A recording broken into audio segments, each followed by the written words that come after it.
की बात करेंगे, उसके पश्चात बाह्य प्रयत्न की बात करेंगे।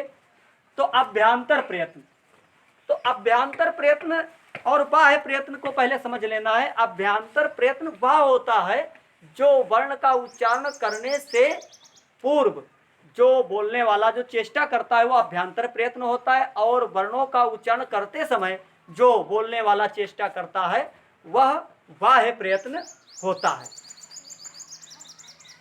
अब जो उच्चारण प्रयत्न हमारा अभ्यांतर है वो भी 5 प्रकार का होता है। तो पहला है स्पृष्ट।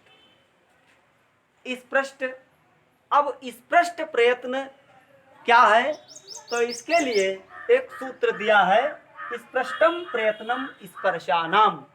इसका अर्थ होता है स्पृष्ट प्रयत्न स्पर्श वर्णों का होता है, अर्थात जितने भी स्पर्श वर्ण होते हैं उनका प्रयत्न स्पष्ट होता है। अर्थात इसके अंतर्गत का से लेकर के मां तक के सारे वर्ण आ जाते हैं। कादयो मावसानाम स्पर्शा, अर्थात का से लेकर के मां तक के सारे वर्ण स्पर्श में आ जाते हैं। तो आप सब चाहें तो नोट कर सकते हैं कि स्पष्ट में आ का से लेकर के मां तक के सारे वर्ण आते हैं। कादयो मावसानाम स्पृष्टा।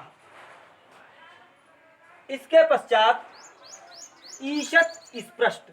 ईशत का अर्थ होता है थोड़ा, अर्थात जिन वर्णों का उच्चारण करते समय बोलने वाले को थोड़ा स्पर्श करना पड़ता है। ईशत स्पृष्ट।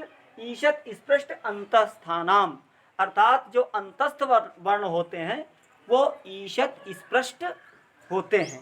अर्थात जिह्वा मुख के उच्चारण अवयव को बहुत ही थोड़ा स्पर्श करती है, और स्पर्श में पूर्णतया स्पर्श करती है, और ईशत स्पृष्ट में थोड़ा थोड़ा स्पर्श करती है।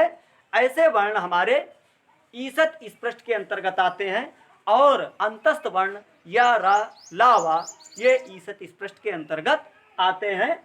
इसके पश्चात विव्रत। विव्रत का अर्थ होता है खुला हुआ।